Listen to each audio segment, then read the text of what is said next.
My name is Anthony Pereira. I'm 34 years old. I've been at the Salvation Army since July 19th of this year, about 2.5 months. Got behind on my finances, made a couple bad financial decisions. There was also some crisis, if you will, in my immediate family. And when you combine those two things, I just got snagged in a bind. And basically found myself homeless and broke around the middle part of July. It's very easy to get behind on your bills. It's very easy to get in a hole, if you will.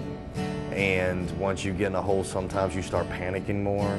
The stress kicks in, and then if you don't have anybody to go to for advice, sometimes you make your own decisions that are not good decisions. I was definitely living paycheck to paycheck, and got behind on 2 or 3 bills, and before you know it, a month later, you're just broke. It's hard to catch up.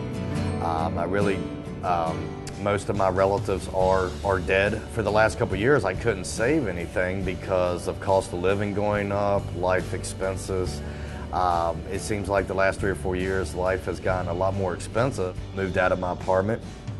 Tried to move in with my mother. My mother, like I said, is bipolar.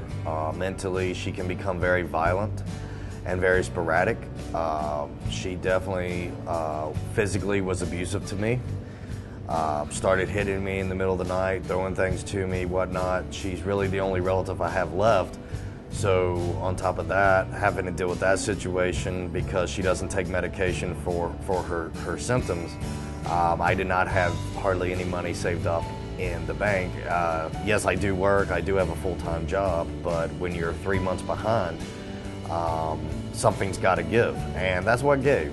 So again, at that point, a friend of mine told me about Catholic Charities. That's when I went down to Richmond off Oliver Hill Way, and they referred me here. It was a reset, and I kept on telling myself, honestly, it's that old saying, no matter how bad you think you have it, somebody else always has it worse.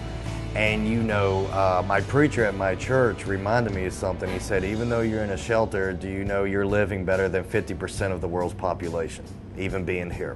You have food, you do have a roof over your head, you have a place to take a shower, you have assistance, you have people you can ask for advice. And it was a reset. That's a good word for it. I came here and I told myself, you know what, I am going to have a good attitude. And it has been a blessing to be here, when again, a lot of people cannot either get into this program or they don't want to get into this program for whatever reason. I consider myself actually kind of lucky. Well, my caseworker has been great, first of all. She's definitely helped me with finding housing for me.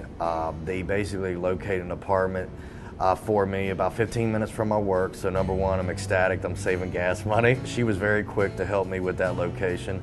I'm actually moving into an apartment complex in Chester, Virginia, right off of Highway 95 called Hyde Park Apartments. I love the location. It's clean. The people there know all about the Salvation Army and this assistance program. They were very, very willing to help me. To be honest with you, I'm 34 years old, and this is going to be the best place I've ever lived in my life. I'm very happy with that. I feel like I'm moving to a mansion, even though it's a 1-bedroom apartment. I'm ecstatic. I'm a simple guy, and it doesn't take a lot to please me. Basically what they did, they came up with a down payment for my apartment, and they're going to help me with the first 3 months rent. And the reason they do that is because it gives you a chance to save. It gives you a chance to get settled in, focus, save as much money as you can. Therefore, when you do take over, like when I do take over the payments on January the 1st, 2014, I'll already have a little goose egg saved up, if you will, and I'll be ready to take over the payments.